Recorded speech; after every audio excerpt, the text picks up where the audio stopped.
This is CBN NewsWatch. Thanks for joining us for this first edition of CBN NewsWatch for Wednesday, May 29th. I'm Mark Martin. Today, the Supreme Court deals with an Indiana law on abortion, as the High Court is likely to take on more state laws, as many Republicans hope to overturn Roe v. Wade. Israel moves closer and closer to another election after a political roadblock prevents a new government from being formed after last month's election. What's ahead for the European Union after voters deliver a stinging rebuke to the EU establishment?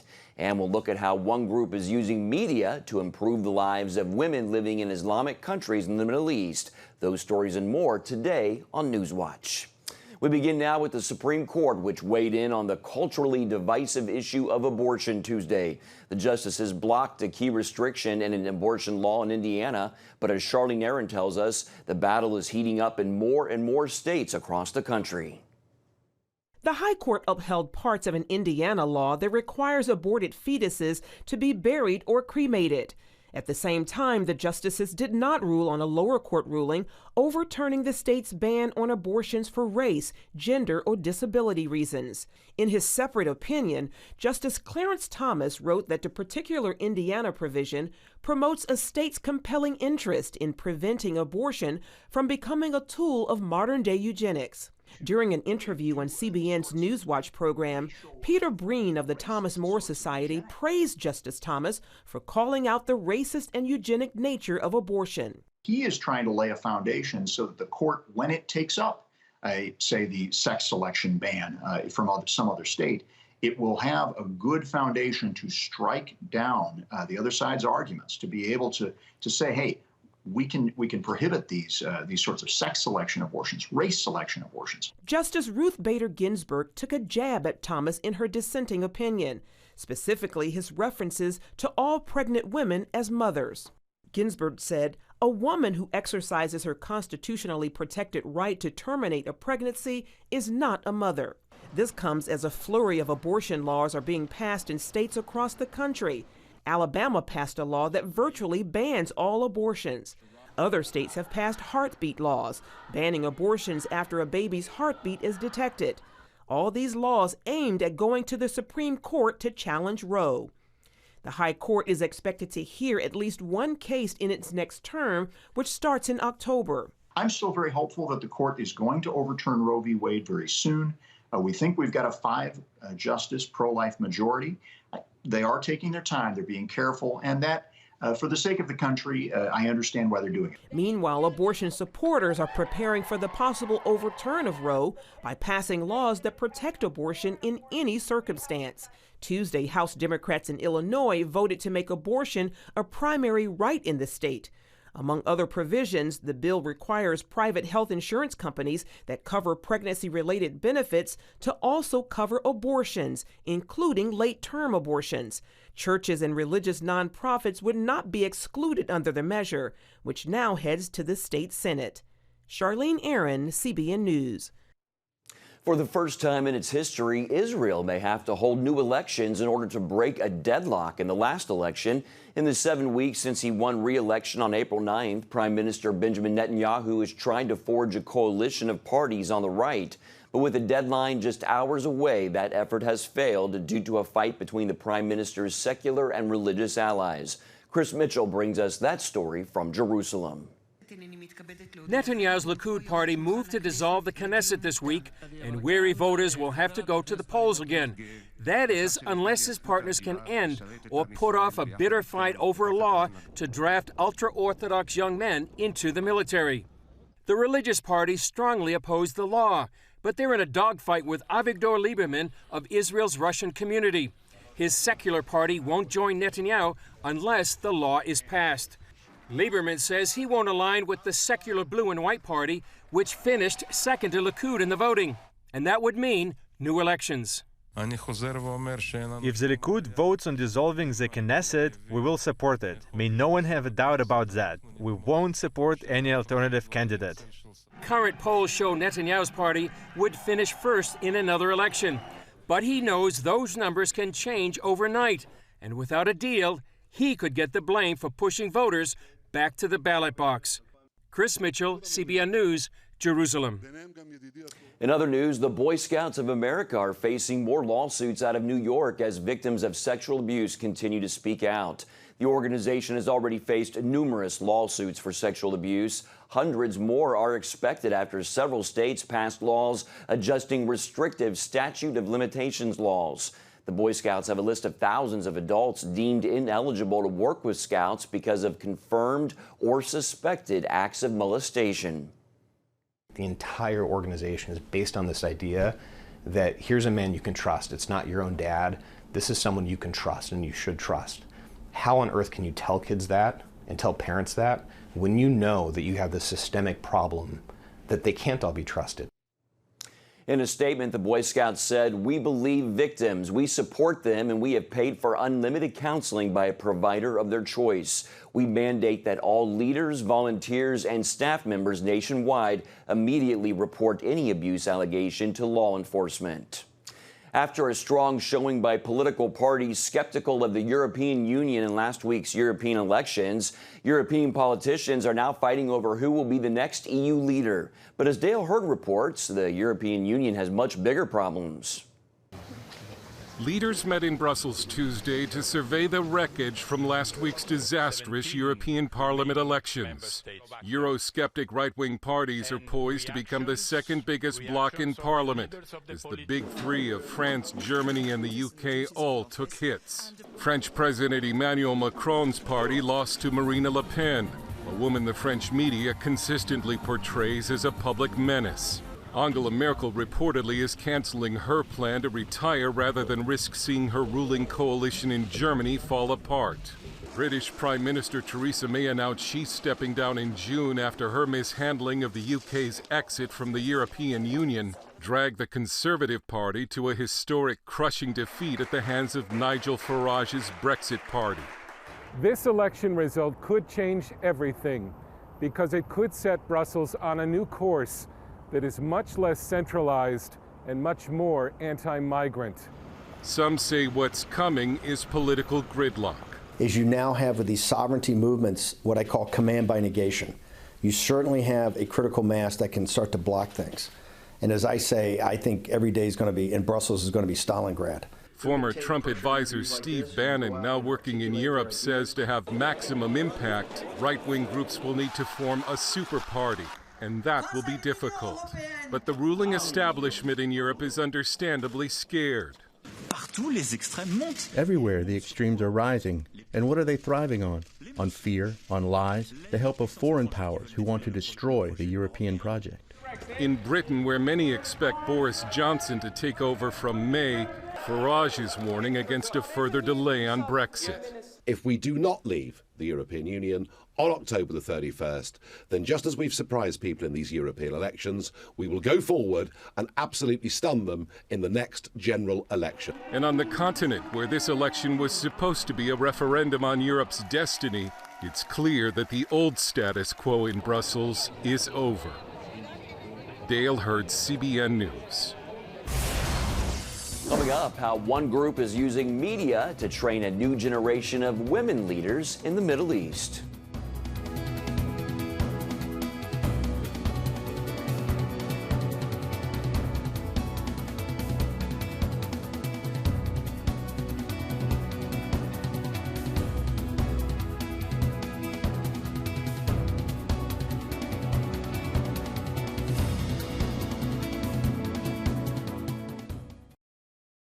People want to know, is there a plan and how do you find it? CBN presents The Plan.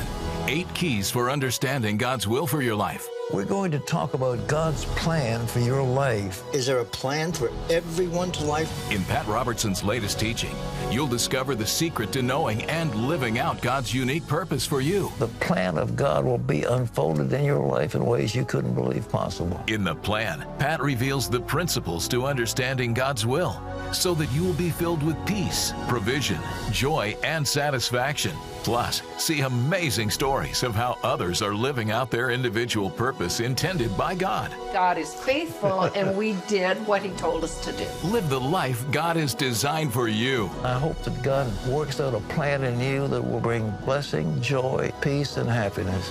Get The Plan. Call 1-800-700-7000 or visit CBN.com. Remember for a moment what it was like to be a child. You believed every story you were told. You saw a world full of endless possibilities. What stories will the world's orphaned and at-risk children believe? We believe the Bible tells the only story truly worth believing. We believe that every child should have the opportunity to dream, the chance to take challenges and turn them into possibilities, the chance to stand on the promises of God, to recognize their place in the greatest story ever told. They have their whole lives ahead of them. Theirs is a world of endless possibilities. They are looking for a story to believe. We will tell them that story. Will you join us?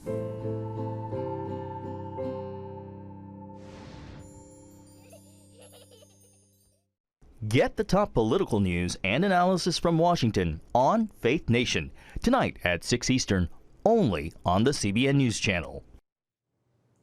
You're watching CBN NewsWatch. Life for women in the Middle East is extremely challenging.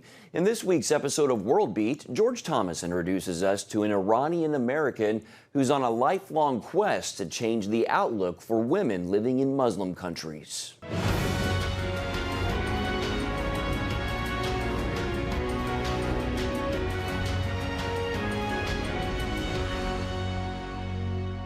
Hello everyone, welcome to World Beat, where we show you what's happening in the world and how you can pray about it.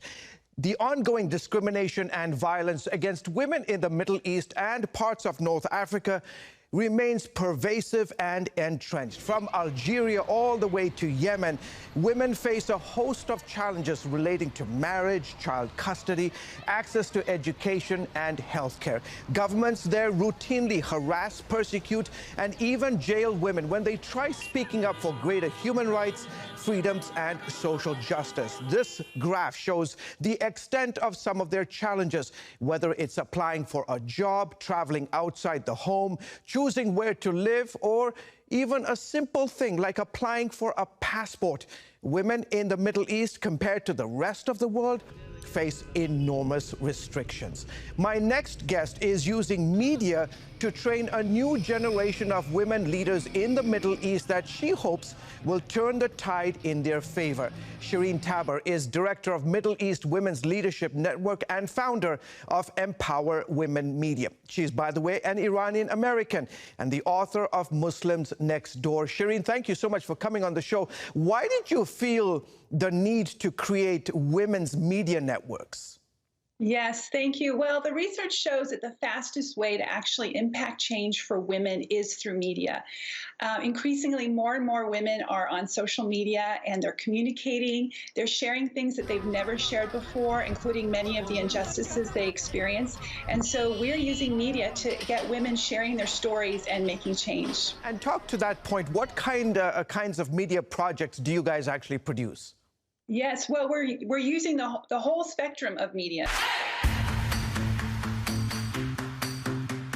So TV broadcasting, social media, short films, especially documentary short films where women can tell their stories in a concise way. Of course, writing and radio and audio. So we look for women who want to share their story, and we find the best platform, the best media platform to do that. Tell me about Middle East Women's Leadership Network and Empower Women Media. Yes. So initially, we started as a Middle East Women's Leadership Network to help women develop confidence, to network, to build the skills so they could communicate more effectively. It takes time. They need coaching. They need role models. And once they're ready, we develop a plan, an action plan, where they can communicate their story through media. Typically, we start with a short film, but we also encourage them to use a website or social media. Can you paint a picture of some of the challenges women face today in the Middle East? Yes, well, a new concept that we're trying to help women understand as Christians and even our Muslim friends is that there is religious discrimination. What we try to help people understand is the difference between inter-religious freedom and intra-religious freedom. Inter-religious freedom is helping Christians and Muslims and Jews live as neighbors in the Middle East. But intra-religious freedom is when women within their own religious context, for example, a Muslim woman, is feeling discriminated, persecuted, or she's not able to live her whole life, her full life. And so we're trying to help women understand what their basic human rights are so that they can travel, they can go to school, they can choose who they marry, they can learn about free speech.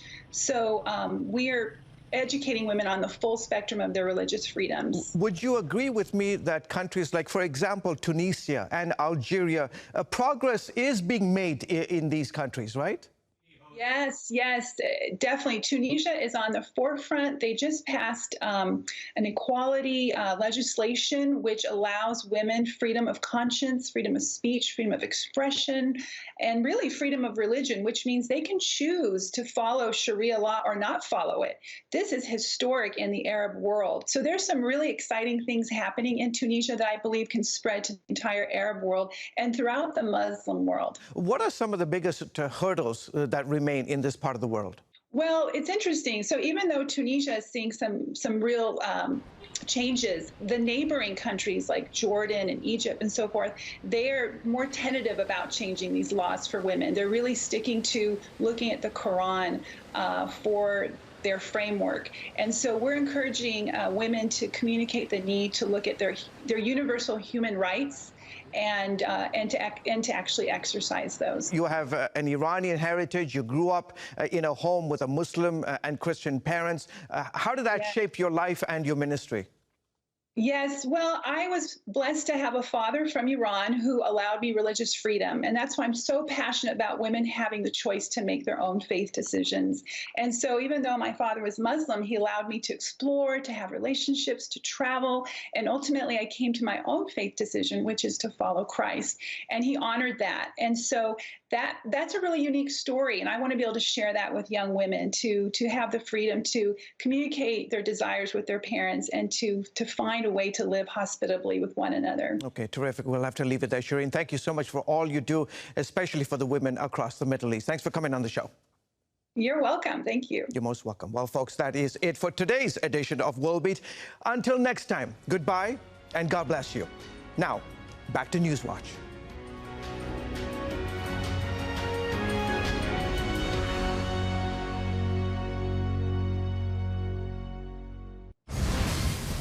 Still ahead, a personal look at the life of comedian Tim Conway as friends and family remember his work and his influence.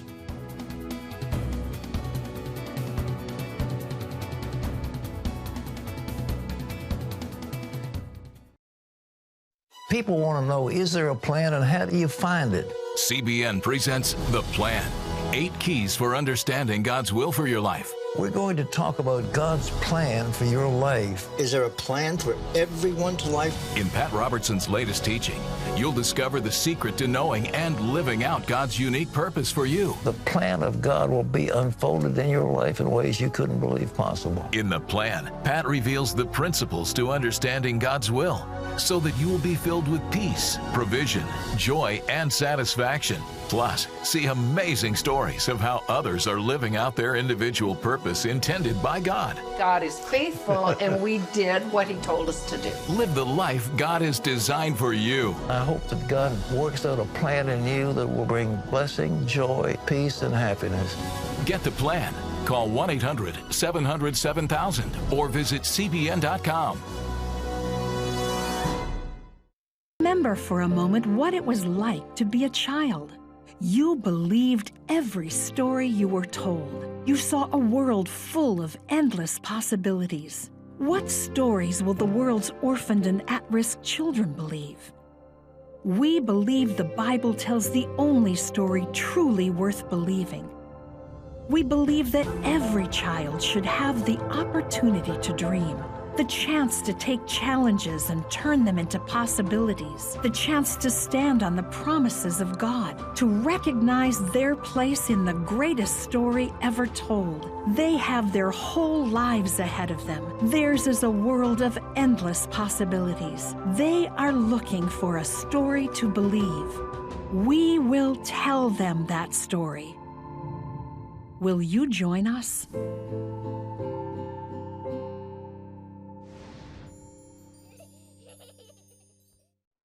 Check out the CBN News Daily Rundown podcast each weekday with me, Caitlin Burke. Click on the show tab at cbnnews.com where you can listen and subscribe. Welcome back. Comic great Tim Conway died 2 weeks ago, and he was remembered last week in Los Angeles by his family and friends in what was called an intimate gathering. CBN's Ephraim Graham spoke with one of Conway's friends, Louise Duarte, about his professional and personal legacy. Comedian Louise Duarte joins us now. She worked several years with Tim Conway and Harvey Korman. Thank you so much for joining us. Let's begin talking about your work with Tim and Harvey. What was that like? It was a little girl's prayer answered and a dream come true. I always prayed when I was a little kid that I would meet the great Tim Conway and Harvey Korman and that I would do sketches with them like Carol Burnett did. And God heard the prayers of a little girl, and later in my life, that's what happened. Oh, it warms my heart just to hear that. What is one of your favorite memories from the Together Again tour? There were so many. It's so hard to pick one, but there was one particular memory that really has stayed with me. It was right after 9/11, and we were scheduled to perform, I think it was in Cincinnati, and Tim called me up and he said, Louise, you know, we're obviously not going to perform because of what happened 9/11, and I said, oh, absolutely, absolutely. And then later that day he said, no, get on a plane. You're going to Cincinnati. And I said, what happened? He said, well, the entertainment director there said, no, you've got to come. We're selling tickets like crazy. We are sold out. You've got to be here. So we went to Cincinnati. And Tim spoke right before, you know, the show started about, you know, 9/11, but was like very calming to the audience. In all the over 10 years that I worked with Tim and Harvey, and over 100 dates a year, I have never heard an audience laugh that loud or applaud that much. And it showed me that they were bathed in laughter, that Tim and Harvey were doing something so special that God chose them to do, to touch people with laughter and lift their spirits. And we talked about it afterwards. We all went to dinner. And we were kind of very quiet. And then we looked at each other and said, look what God has done, that he used the three of us, these three fools. He uses the fools to confound the wise, to touch people's hearts. It was just a very, very special night. Indeed. That's why the scripture says laughter is just like medicine. It doeth good, just like medicine. Now, we know that Tim could even throw Carol Burnett off as well as Harvey Korman, and he often tried to get them to laugh on the Carol Burnett show. Did he ever get you to laugh out of character like that? Oh, my gosh. Every single night. Every night. And, you know, we would do a lot of the same sketches, but I would look at Tim in the eye, and he would have this little twinkle every single night. And I could not look him in the eye, because if I did that, I would just crack up. What do you think Tim Conway's legacy will be in the world of comedy and among those who knew him and loved him? Oh, gosh. One of the greats. One of the greats. He made comedians laugh. He was one of a kind, and I know that he's up in heaven now with Harvey, and they're getting standing O's, and they're cracking people up. But he was one of the, not only a great comedian, but he was a great, gentle man. Before we let you go, this will be the last word. What impact did he have personally on your life? He changed my life forever. My best memories are with Tim and Harvey. He literally changed my life forever. Louise Duarte, thank you so much for your time. God bless you. Wonderful, powerful interview there. Well, coming up, a special interview as the Newsboys United, another special interview as the Newsboys United come to CBN Studio 5 this week. We're going to have that when we come back. People want to know, is there a plan and how do you find it? CBN presents The Plan. 8 keys for understanding God's will for your life. We're going to talk about God's plan for your life. Is there a plan for everyone's life? In Pat Robertson's latest teaching, You'll discover the secret to knowing and living out God's unique purpose for you. The plan of God will be unfolded in your life in ways you couldn't believe possible. In the plan, Pat reveals the principles to understanding God's will so that you will be filled with peace, provision, joy, and satisfaction. Plus, see amazing stories of how others are living out their individual purpose intended by God. God is faithful, and we did what He told us to do. Live the life God has designed for you. I hope that God works out a plan in you that will bring blessing, joy, peace, and happiness. Get the plan. Call 1-800-700-7000 or visit CBN.com. Remember for a moment what it was like to be a child. You believed every story you were told. You saw a world full of endless possibilities. What stories will the world's orphaned and at-risk children believe? We believe the Bible tells the only story truly worth believing. We believe that every child should have the opportunity to dream, the chance to take challenges and turn them into possibilities, the chance to stand on the promises of God, to recognize their place in the greatest story ever told. They have their whole lives ahead of them. Theirs is a world of endless possibilities. They are looking for a story to believe. We will tell them that story. Will you join us?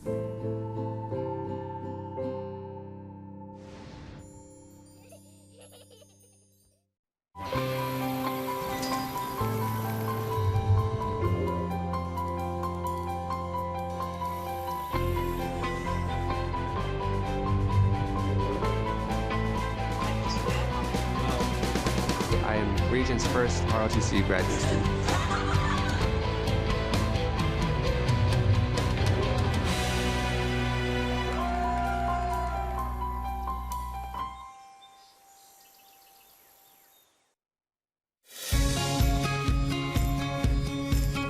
Young people, millennials, are flocking to church. It's not an exaggeration to say that we love to meet them and that we love to know their stories.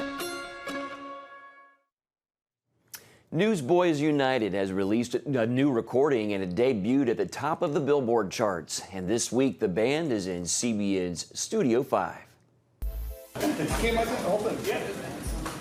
You might call them the accidental Christian supergroup. Studio 5 sits down with the Newsboys United as the group drops new music and embarks on a new tour with the return of two former band members. So, Newsboys United, how long are we united? Peter? And you'll get the answer to that question and more on the latest edition of Studio 5, and you can watch it tonight at 9:30 Eastern on the CBN News Channel. That's going to do it for today's first edition of Newswatch. You can find more on the issues you care about most at cbnnews.com and can watch CBN News programs anytime on our CBN News channel. Also, tell us what you think about the stories you've seen here by emailing newswatch@cbn.com or talk to us on Facebook, Twitter, and Instagram. Hope you'll join us next time. Have a great day.